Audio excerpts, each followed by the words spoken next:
Welcome to Allow Us to Explain from our national conversation. I am one of your co-hosts, Harmony, and I am the journalism team lead. On this episode of Allow Us to Explain, we're talking about diversity, equity, and inclusion in higher education. First, I'd like to introduce my co-host and our panelists. So I'll start off with you, Jaden. Introduce yourself. Hi, my name is Jaden Davis, and I'm a journalism intern at ONC.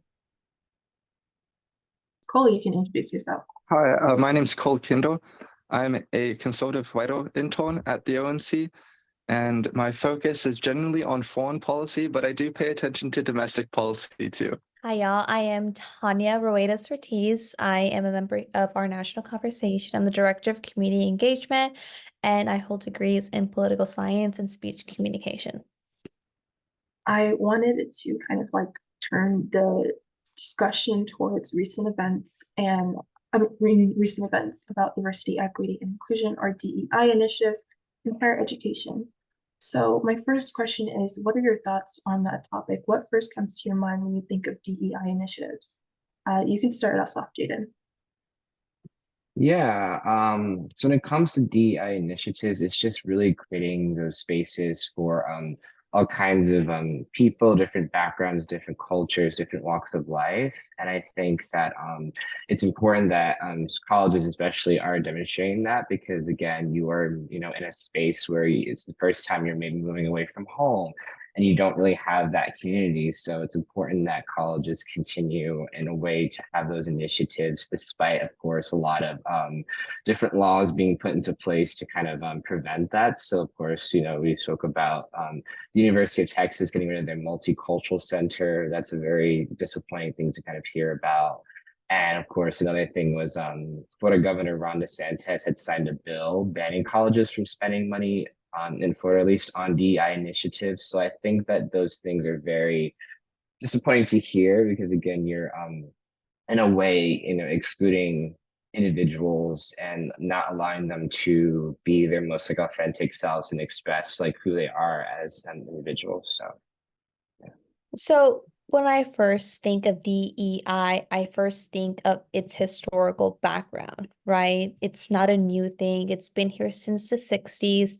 It really had its foundations in the civil rights movement, so it's nothing new.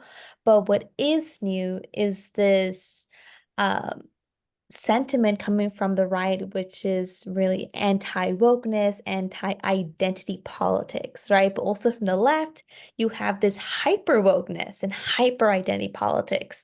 So we're seeing DEI being connected to those types of things, which isn't really DEI's purpose, nor its actual value. So that's what I think of first. But at the end of the day, I think it's still a good thing to be having in higher education, given higher education's notorious history of not having BIPOC voices or even just minority voices. And that includes women, it includes the disabled, it includes conservative voices too, right? It's encompassing. Okay, so I wanted to kind of pick, you kind of spoke about this, Tanya, but I also wanted to kind of talk about the first subtopic, which is fostering an inclusive environment. So having places of importance on people of color, members of the LGBTQ plus community, female slash disabled and disadvantaged people. So I kind of wanted to get your thoughts on how can colleges foster inclusivity on campus? So yeah, inclusivity is just a way of making and forming an environment in which people can feel heard and respected, right? So in fostering inclusivity without naming inclusivity as its mission just means having platforms and forums where people can discuss.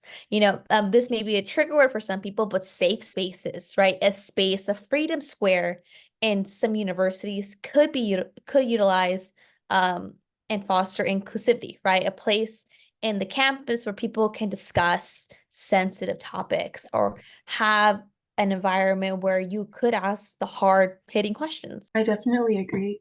I can't speak on it personally just because I'm still in high school, but I can definitely like attest to the fact that I'm someone who like really enjoys that idea of being in a safe space. So I think that's a good, like a really good starting point. It's a good way to kind of adopt it.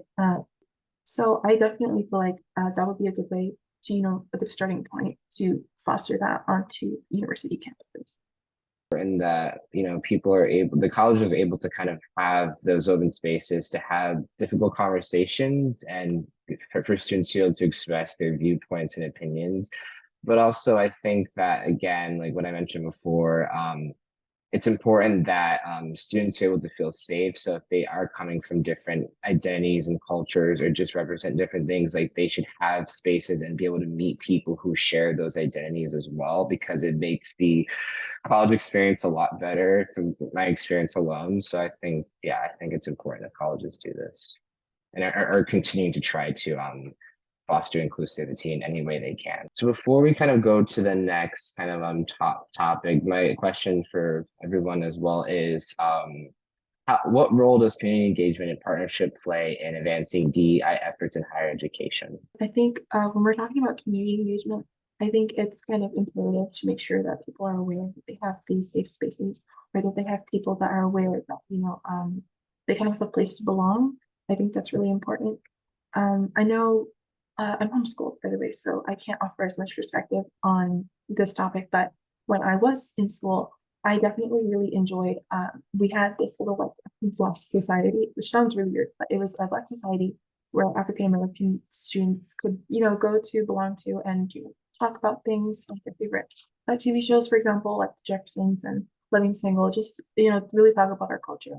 And I think that is like really imperative. It made the experience a lot better for me when I was in school at that time. So I definitely think that's a good way to, really advance those efforts, especially at the higher education level, because I was just in middle school at the time. But yeah. So that really plays into that diversity part of DEI, which is just about just reflecting how your community looks like, right? So community engagement just means the role of community engagement in DEI and education just means reflecting your community in higher education. So reflecting their perspectives and opinions in those areas. So that means being keenly aware of what's a dominating perspective or opinion, and then welcoming in the negation of that. And then so they can then talk, right? And then see if there's any similarities, see if there's any room for discussion, right? And in terms of partnerships, again, how can this foster these people to talk, right? So again, if you are wanting to have the AI in higher education, you need to reflect your community. So let's say if it's your community is really conservative, well, welcome those conservative voices. Be like, I want to hear it, I want to understand it. Also, you need to be willing to answer the questions, those who don't believe the way you do, and answer those questions. And that allows you then to ask them questions too, in respect, right? And they're going to respond to you respectfully as well. Yeah, I think it's important, like you said, to have like to include everybody's voices, not just kind of like one side. And I think that again, it's a way of when we kind of go to more of the inclusion part, it's a way of also including other individuals. So like for example, we have at my college a African and Latino society kind of lounge area. So like again, you obviously is made for people who are obviously African and Latino, but also like anybody else can also enter as well. And the same thing goes for the LGBTQ plus center. Like people who don't identify as LGBTQ plus can enter as well and have conversations and learn. So it's a way kind of you're listening, you're also asking questions, you're asking the right questions, you're learning from others, and it kind of you pretty much are passing knowledge along and just kind of really educating yourself and others too. And Jaden, just it reminds me of those things. So back in the most hottest spots, DEI, the debate, there was videos surfacing where Black student unions who had their own like classrooms or squares, when they had white students come in, they told them to leave. Mhm. Is that just the dark side of DEI? Or is that just people improperly using that space? How do you contend with those things happening? And then the narrative that DEI is still a good thing to have. Right. I think it's important to like you had mentioned that like when I also talked about as well is that in a way you can't exclude people from those spaces. Like it's not right if you were to say, okay, like you are a white student, you can't be in this space. I think if the person that's outside of that group were to kind of comment in a way that was very disrespectful or a way that was very harmful, then there can be a conversation of like, hey, like you have to respect this space, you have to be respectful. At the same time, you know, the individuals that own the space should be willing to have other people step in and of course educate and teach them about, you know, the space, their culture, their identity, etc. So I think that I definitely see like what you're saying in terms of like what more the darker side of DEI, but I think from both sides there has to be a sense of like respect and willingness to learn from one another. It can't just be, you know, one side wanting to kind of like, you know, put themselves up and the other side kind of saying no, like we don't want you in this space or we're not welcoming you in this environment. So there has to be kind of like, you know, because it takes in a way two to tango. So it has to be two both sides kind of agreeing to cooperate and communicate with each other. Now, I really liked how earlier we were kind of diving into the topic, but we didn't go too much into it, and that was the educational impact of having these DEI initiatives, you know, kind of like learning off of each other. And I think learning off of your peers is one of the most powerful ways that you can learn new things.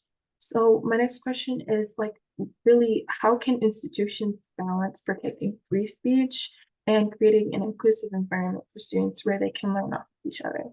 Yeah, so again, kind of talking about before, yes, it's important that we are kind of like learning from one another, that we're providing the chance for individuals to speak their minds for sure.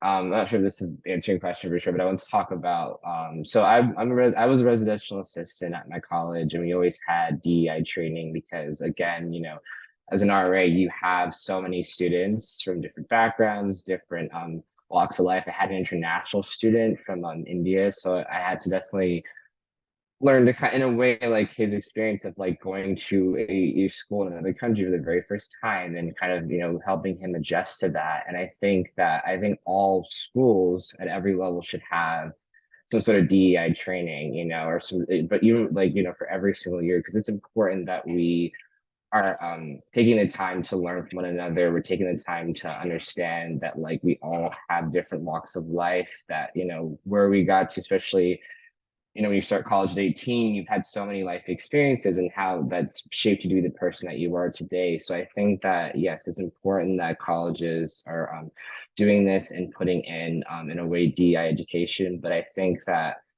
it's not enough in a sense because again, like if you're not a residential assistant, if you're not someone in kind of going for a more leadership role, you're not getting that training. But I think that all students should be able to have that at some point during their time at college. If that answers your question, so I kind of rambled a little bit. So free speech and then balancing inclusive environment. Here's the reality though. Not everyone's going to be comfortable in every conversation. And not everyone is comfortable hearing or discussing a side they don't agree with fundamentally.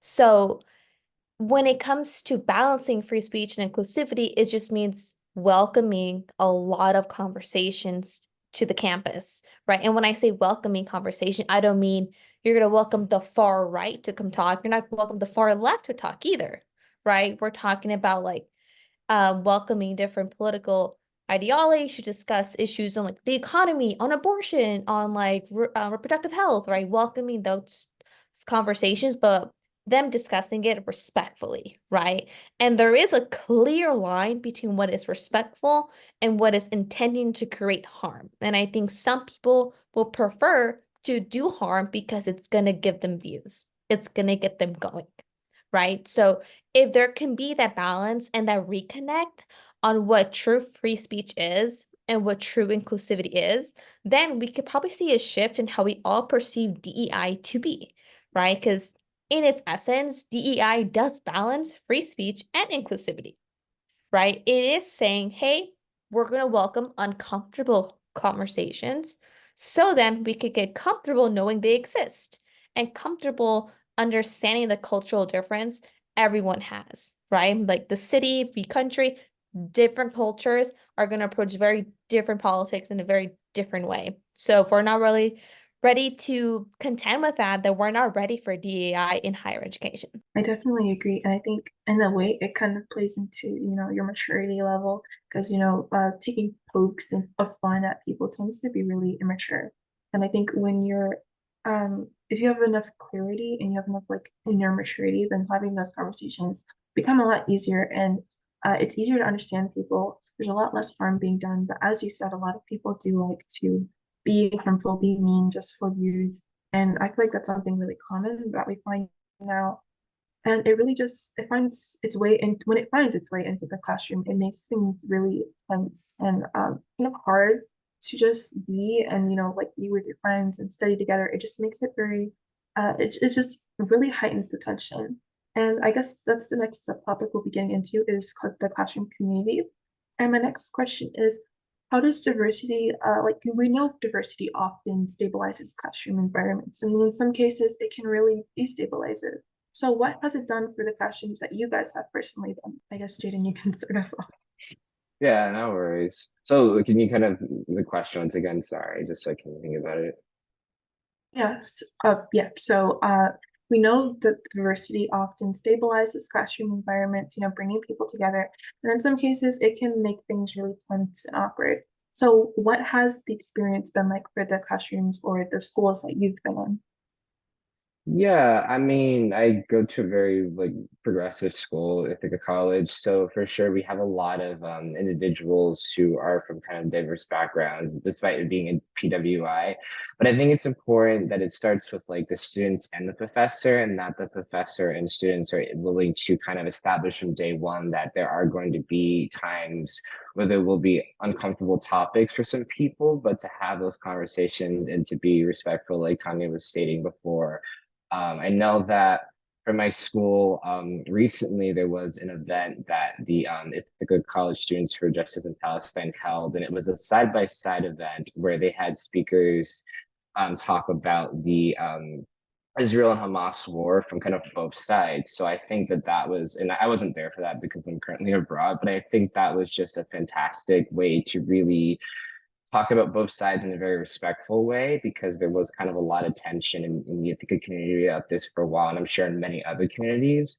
So I think again, it starts with the understanding of like, okay, like we're going to have different viewpoints on certain things. We can at least come together and think of a way to discuss this and hear different viewpoints and be respectful about those viewpoints. And for me, I've always, with my experience, had like seen that throughout my time, my 4 years at Ithaca College. So I think that, yeah, I think it just depends on just how you start the semester, start the year off, right? You have to kind of establish that since day one that you are willing to be respectful and understanding, and in the best, most positive way. So I think my introduction of DEI is from Jaden's experience, especially in my undergrad.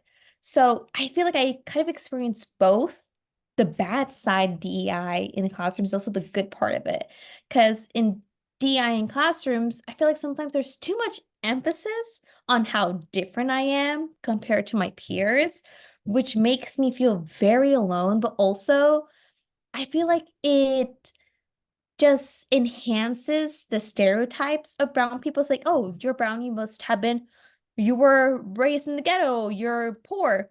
Huh? Like, no, that's an experience for some people, but not all brown people. Not all brown people experience that. And I think I would always go back, like, oh no, yeah, brown people do suffer, but like I haven't suffered in that sense. So I can't claim to understand that. I remember in a conversation where a DEI advocate who wasn't really a person of color was telling me how I must have been discriminated so much and I am a champion. And I was like, that's I grew up in the suburbs. I didn't really get it that hard as someone else, right? I'm a brown woman, but I'm also like a Latin brown woman. I'm not going to have the same experiences a black woman would have in the United States. So to say because I am a brown woman, I experienced what a black woman has didn't make sense to me. I thought it was a bit too odd for me. But also on the good side of DEI, it really made me also aware of how diverse we are, right? How diverse brown people are, right? We are not gonna have the same opinions. We're not gonna be raised the same. And that's gonna change the way we perceive and react to politics, for example, right? So that also made me really aware. And I think it helps me approach politics in a more encompassing way, right? Understanding that we're not all a monolith. Like brown people are not a monolith, white people are not a monolith, Catholics are not a monolith, Christians are not a monolith. So I cannot make those assumptions. And then when approaching policy, I have to make sure that it is of sound mind, right? That it makes sense and it's solving the issue at the end of the day. But I think in all, I think it has been good. But because my DEI practitioners, the teachers, were the good ones, right? They didn't overemphasize my difference. They more so told me the strengths I had in them, right? So I think it comes down to educators in DEI. I Yeah, definitely agree. I think my experience personally, it at some point it did feel like I was being portrayed as a victim, you know, as an African American. I found that to be a little like annoying to say the least. It's just I feel like for reference, I was in a fellowship a couple weeks ago. It lasted about 2 to 3 weeks, but I remember having a conversation with someone and she was like, you know, slavery, it was, you know, 400 years, it's gonna take 400 years to fix it. And of course, I don't agree. I mean, I don't disagree that slavery was terrible and it was something that, you know, really shouldn't have taken place. However, I feel like I'm not someone that needs compensation for it. I'm not someone that needs to be like rewarded or something because my ancestors may not have lived the best life. I feel that, you know, it's unfortunate, but it doesn't really affect me. And I'm not really, um, I can say I do have negative experiences, you know, living in my skin, but it's not something that I allow to control me. I'm not, you know, gonna sit here and pretend to be a victim. So I find that sometimes really tedious. My next question, when you talked about like DEI practitioners, right, the faculty and the staff, I want to ask, how can they better promote DEI initiatives or like, I guess really setting that goal, that standard on campus? I think it comes down to them removing their own biases or knowing what they're biased to or what they're in favor for and moving that. So it's more of a welcoming environment. Like if I have a true liberal teacher, what if I was conservative? I wouldn't feel comfortable in sharing my opinions and perspective unless she explicitly or they explicitly were like, hey, I want my conservatives to talk. I want to hear your opinion, right? Just making sure they can check their biases. But even then, some people may think, oh, that's too much, right? But hey, if you want to have conversations, you have to welcome the uncomfortable stuff. yeah, I agree. I think again, we all kind of have our own biases, and I think that like you were saying, Tanya, it's just important that we're made aware of those things prior because again, it can affect, you know, your conversations, what you say, what you end up not saying. You know, if people feel comfortable to speak, like there were times like in the past, you know, kind of going more onto like more negative experiences, quote unquote, where I didn't feel kind of comfortable to speak because, you know, my teacher had a certain viewpoint about something. And I think that again, it just takes, you know, someone, it really takes the professor to really set the tone, like I said, from day one, and the students as well. And also like again, listening to students' feedback, you know, I know that we always have those forgot what they're called at the top of my head, but just like those, I would just say feedback forms at the end of the semester where we pretty much write about, okay, like, was this a comfortable environment? Did you feel comfortable to speak about certain things? Where, you know, what can the professor better do to make this environment better? So I think that, again, if professors are listening to the feedback of the students, I think that that can really improve how the classroom runs and make these conversations, of course, more I guess secure more often, but also to make other people feel comfortable to speak about very difficult topics. I agree with both of the panelists. They just need to be more inclusive of other opinions. Because if you're a conservative on campus, you usually are super afraid of speaking on any topic. And I think that affects everybody because ultimately we all have good ideas and bad ideas. And in different fields, such as political science, which is what I studied, there are numerous of times where the minority opinion is the correct opinion, but nobody ever hears it. So we never think a different way. So we really need to make sure that DEI includes that inclusive part for everyone. And I think that's how they can improve it. So I want to kind of go into the third section, which is Gen Z and DEI initiatives. So the first thing I kind of want to go over is just the what is currently happening to mitigate lack of DEI. So just kind of two things. First is belonging at Cornell is a framework designed to continue to make progress towards making Cornell a more diverse and inclusive environment. And the second thing is University of Mississippi Medical Center suggests prioritizing scholarships, faculty hiring programs, and use of communities to tackle the lack of DEI. So my question for everyone is, do these initiatives really do the trick to cultivate diversity in higher education? So belonging at Cornell probably could do it, but if they're in a state that is explicit in not having DEI, these are doing those things, it'd be kind of hard. So they would have to figure out how to approach this without using those keywords of diverse and inclusive, which is going to get them a hammer down, right? But I think that framework that Cornell is doing could be good in fostering a welcoming environment for all students, right?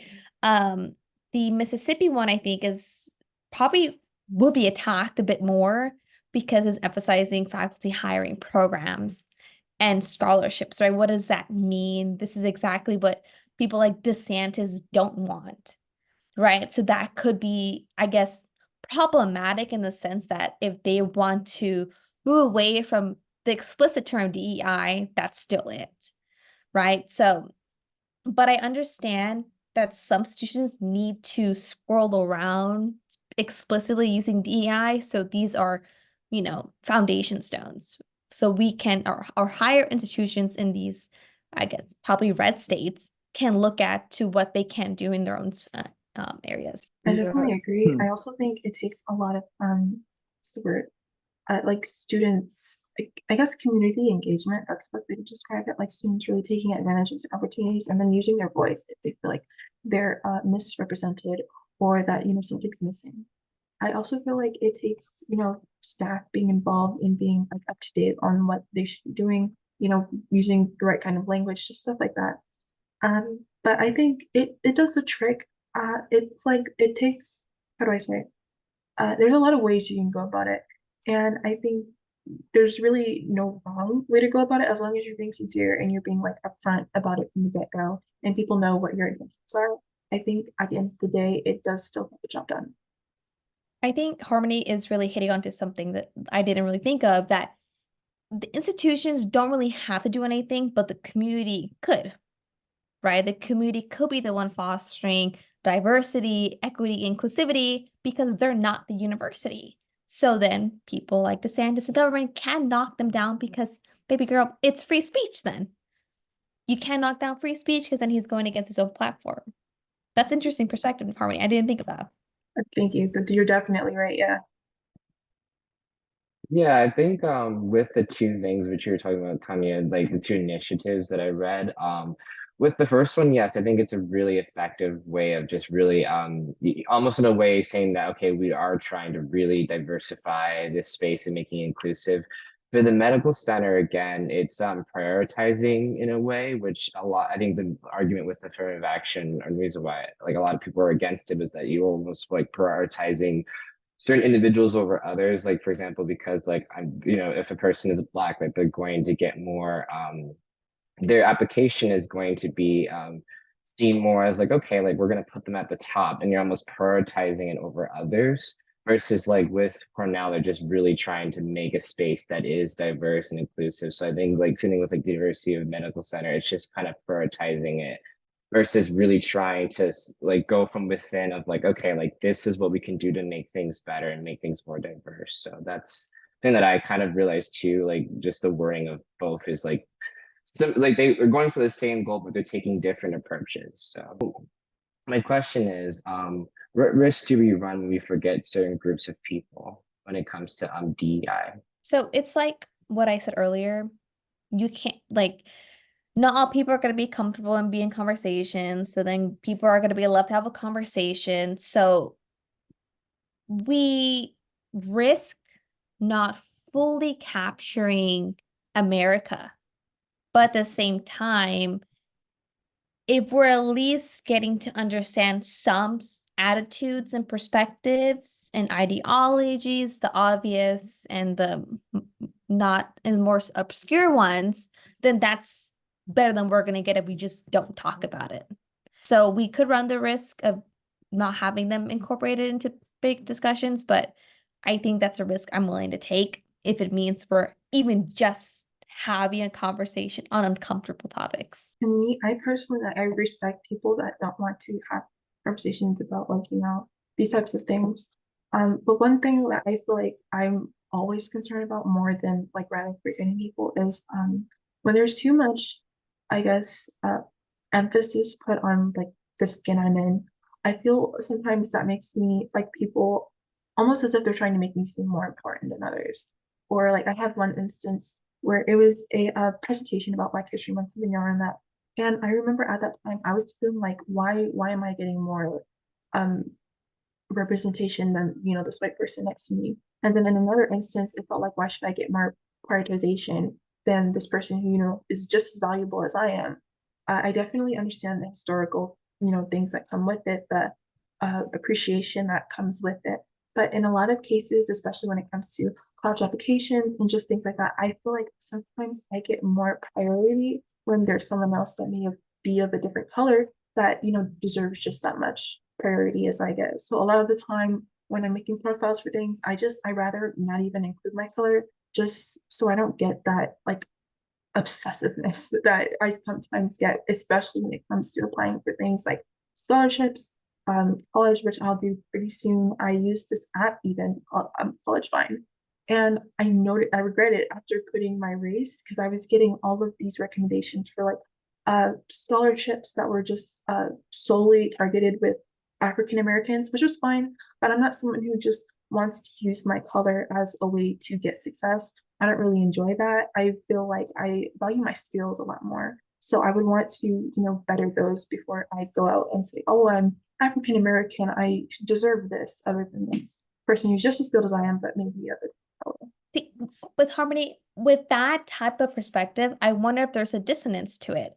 If you were made to feel that way, that you shouldn't recognize or like feel happy seeing those things because other people who are anti-DEI tells you to feel that way, so then you can't help but feel guilty because of that. Or is this just something you came on your own finding that you realized, oh, is this not something I want to be just looked at? Or can you like offer us, because that's a perspective we see from the more conservative side, right? Yeah, I definitely agree. I think it's also the way I was raised. That's one really big factor that plays into it. My mother, just for example, she's someone who's like, she values grit more than anything. And she's instilled in me, like growing up, your skills are what make you, not your color. So I think that's one thing that, really gave me the basis for feeling how I feel. And then also just, I'm not in school anymore, which I previously mentioned. When I did go to school, I got this priority when it came to certain things, like when it came to lunch, when it came to a lot of things. And I feel like it was kind of unnecessary in some cases. And it just made me feel like I had too much attention on me. And I'm not someone that's also part of my personality. I'm not someone that enjoys having a lot of attention on me unless it's something that I've done. I don't control the fact that I'm Black. So I feel like, when you give me those rewards, when you give me all of those like all of these priorities because of something I can't control, it feels kind of unfair. Yes, I think it's a great risk because a lot of people, if we're going to be honest, which we should be, people that are conservative tend to look a certain way. And those people tend to be the people left out of DEI. So because of that reason, not only is there a political context, but there's also a racial context, which makes the conversation even more contentious and uncomfortable. But it's important to have because I think what you are saying about yourself is a feeling that a lot of people have coming from the other way. And I think that's why it's important for us to have these conversations because, listening to you, I doubt that any awards you've gotten haven't been deserved. You seem very intelligent. You seem very hardworking. And I think that's the way it is for most people. I think most people get awards that they deserve. But unfortunately, we're so politically divided and we're taught to hate one another that we start devaluing other people's accomplishments. And then that creates a whole other situation. So I think DEI needs to include more people. They need to rebrand themselves because or else everybody is going to feel hated, whether you're the one maybe receiving the awards or you're the one feeling like you didn't receive the awards because of who you are. I definitely agree. It does kind of spiral into this bigger issue, but at the end of the day, DEI is about appreciation. And I think when we widen the scope and make sure that everyone's aware that they're appreciated and that they have the power to, well, I guess it kind of rises into like manipulating decisions that they feel like hurts them and their demographic. I think that's important, and especially like when we're talking about higher education, everybody wants to learn in an environment they feel comfortable. Workplace, same thing can be applied. You want to work where you feel comfortable. So I think at the end of the day, it's a good thing. It can sometimes do some harm, but as long as it's properly maintained and everybody is doing what they're doing in good faith. Not everyone does, unfortunately, but I think when you're aware and you're trying your best to make everyone feel comfortable, it ends up becoming okay. The next thing I want to kind of talk about is like what the future looks like when it comes to DEI initiatives. So do you see any changes currently happening to your school or your workplace when it comes to DEI? And Jaden, you can start us off. I'm not because it's currently in school. So yeah, I mean, like, even though I am like abroad this semester or studying away, I do see the changes, especially what I just brought up with the side by side conversations, because again, before that event ended up happening, there was so much conflict about the Israel Hamas war going on right now. And I think that it was very disheartening to see so many things kind of happen, from like vandalizing buildings, writing certain messages that just really, it wasn't really getting the conversation moving forward. So I think that that's one change that I think is that I'm currently seeing as well. Even though I'm not there, I think that I can definitely still read about it, and sense that, okay, like we're finally moving towards moving towards conversations that can really educate people and really make things in a way, make the lives of people at that school easier. If you're able to kind of go to these events and learn from both sides, right, you're able to walk away with a whole new perspective and actually understand that, okay, like, it's not about necessarily right or wrong. It's just about those like lived experiences and just, other people's perspectives. So that's what I'm currently seeing and kind of reading about, even though I'm away. I think that that's something that I really, if I was there, would appreciate. So I haven't seen any changes in my workplace concerning DEI, but also since I'm in the process of going back to grad school, maybe I'll see something differently when it comes to those types. But I'm also someone who's also keenly aware of just how different everyone is. So I never let myself assume that people believe a certain way just because of how they look or how they identify as or how they love. I never allow myself to do that because everyone's so different, right? So maybe I'll see more changes, but I do expect to see a shift when it comes to DEI overall. Maybe us moving away from it just because of the war that's on self-identity and the war on wokeness. I think we're going to see like other states follow in line, like DeSantis, and start banning DEI from universities, but then we're going to see our students, our communities still fostering DEI. I am so glad you brought up DeSantis because he has made my existence in Florida very difficult. I was just talking to my friend the other day about how he banned. I gave away a book when I was like right before when I got into middle school. It was Malala's autobiography, and as soon as I became a sophomore, I found out he had banned the book. So of course I felt a lot of regret, but I also felt like it was becoming very difficult to, like really embrace diversity or embrace people who have gone through things because of, their demographic, them being female or them being their race, like Malala did. So a lot of the time, it feels like living in Florida, there's so many restrictions on things that shouldn't be restricted. I just wanted to ask, what are some things that, we can do as people to help cultivate diversity, whether that's in school or wherever you work? What are things that we can do to make other people feel more comfortable to be themselves and embrace who they are? It was interesting that you mentioned banned books or book banning, which I think, part of it is the fact that, again, it's sometimes like the first reason is that like the topics might be very mature and not something that like parents want children to read, but also banning certain books, like you mentioned, that are centered around race and ethnicity is very harmful because again, you're not allowing people to learn and kind of, step away from their own kind of experiences and learn something new. So I think that that was interesting that you brought that up because I'm like a huge advocate against ban books because I think that again, you're banning knowledge, you're banning people having access to knowledge and stuff like that. So that's something that I think is important. But also what we've been kind of going over the past hour is just really inviting the conversations, really, letting people kind of speak about what they want to discuss and really making it a comfortable environment. I think that's the biggest thing that I think about. That's hard.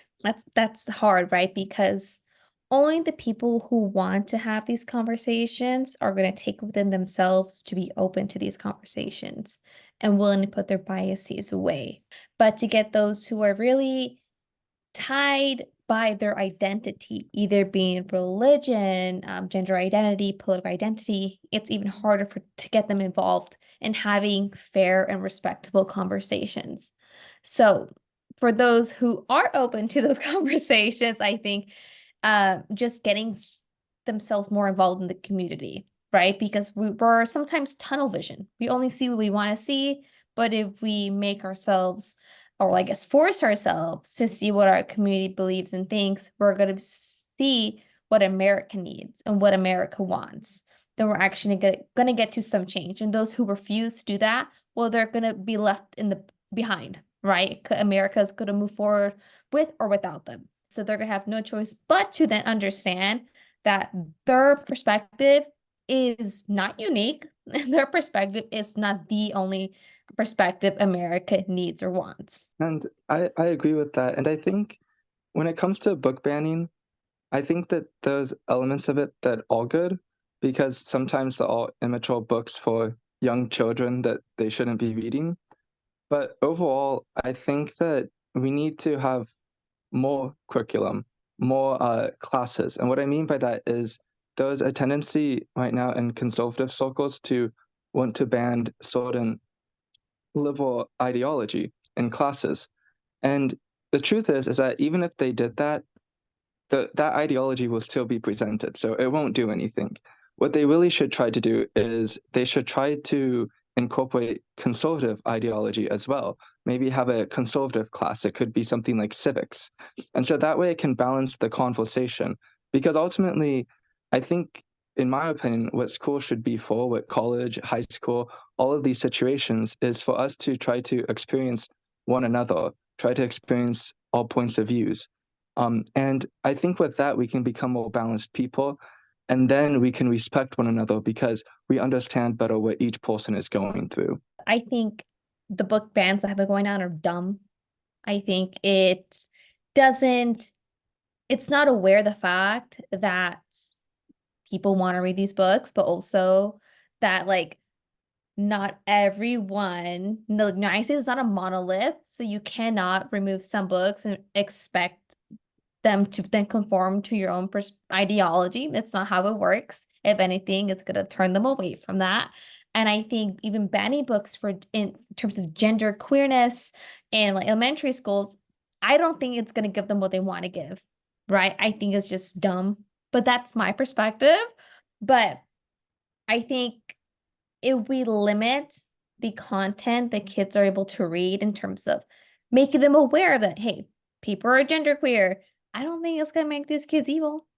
But I also think it's because of the environment I grew up in. I grew up with a lot of LGBT aunts and uncles. So for me, it didn't make me gay. It didn't make me like an extreme far left person. If anything, it just made me aware that these identities exist and that we should respect them. But from the other side, there's this perspective that becoming aware of this is going to turn them. But no one's going to get turned unless they want to get turned, right? Or unless they already were. This book just happens to make them aware of it. I just think that book banning, it's not going to give what they wanted to give. But then maybe someone disagrees. I disagree only on the standpoint of when it's clearly an inappropriate topic. I don't mean like, banning queer books just because they're queer or anything like that. I just purely mean like if it has sexual stuff in it and it's in a classroom for, third graders or something like that. That's what I mean. I mean, once they get up to a certain age, then this stuff shouldn't even be applicable. But it's just at the very young ages.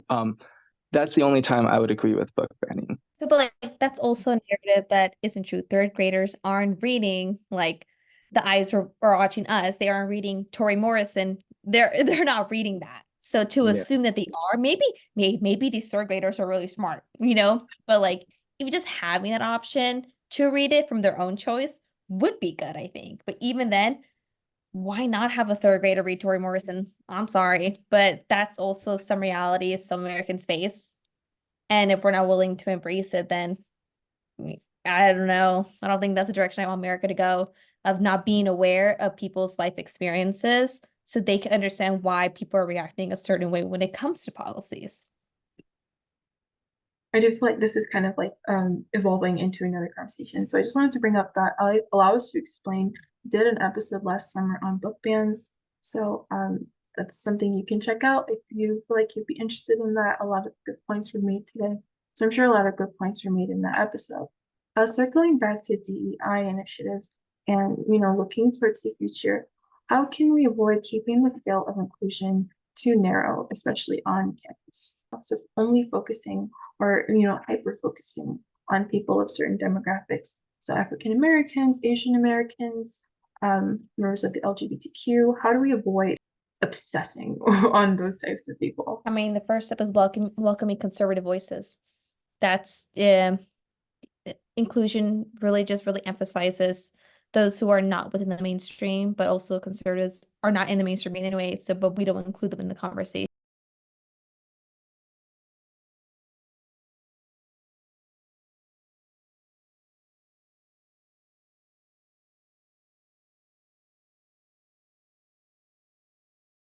Understanding someone's political ideology and identity. That could be definitely a big step because that's what I don't see DEI doing today. And that is fostering communication between conservatives and liberals, because in DEI's eyes, liberal is the only way to go. That's their tunnel vision when it comes to that. And I don't think that's right. I don't think that's true to DEI. Yeah, I agree on this like thing of like focusing on just one group or just one opinion. I think that the reason why DEI is and what we've been discussing is kind of having this issue of being too narrow is that we're not including different voices. We're just kind of focusing, like you said, on just one political ideology. And I think that there has to be a conversation and that conversation has to include both conservatives and liberals. So that way you kind of have different perspectives, different lived experiences, different points of view. So I think that's probably for me like the main way to kind of fix that, because there's no other, you know what I mean? I'm thinking about this as like there's no other way to really go about that than just really being inclusive and including everyone in the conversation and not just like one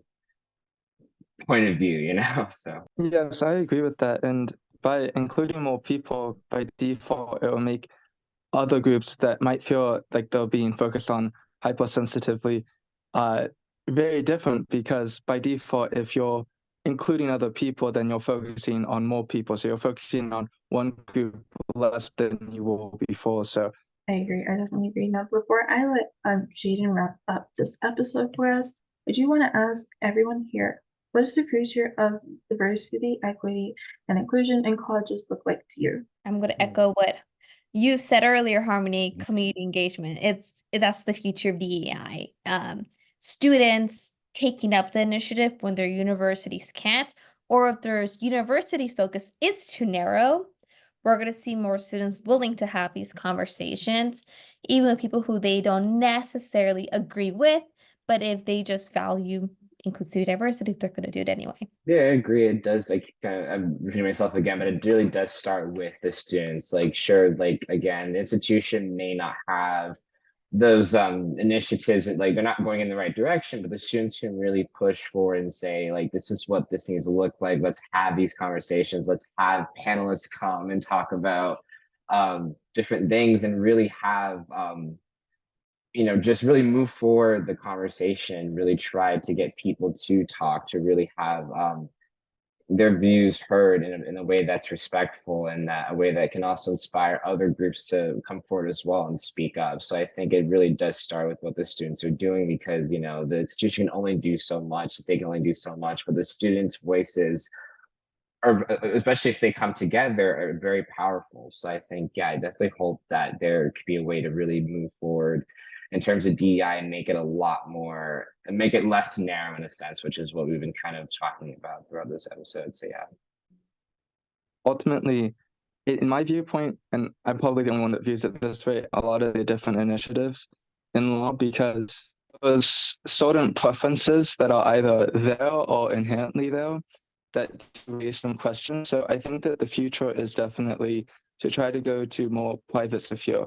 And I don't think there's necessarily anything wrong with DEI when it's applied correctly. I just think from a legal perspective, there's so many questions that have to be asked, and there's enough support for it from the private sphere to keep it going. So I think that people that want to have it can continue to have it, and I think it can grow that way too. Jaden, would you like to wrap us up? Yes, for sure. So yes, thank you so much for the panelists for attending this podcast. Thank you all for tuning in as well. So just kind of a few ONC promos. So follow this podcast and other podcasts from Our National Conversation on Spotify, Apple, YouTube, and everywhere podcasts can be found. Follow our National Conversation on TikTok and Instagram at Our National Conversation, and on Twitter, or X, formerly known as Twitter. And finally, visit our website at ournationalconversation.org. The next episode will be focusing on the upcoming primary, so make sure that you all tune into that. It should definitely be a great conversation about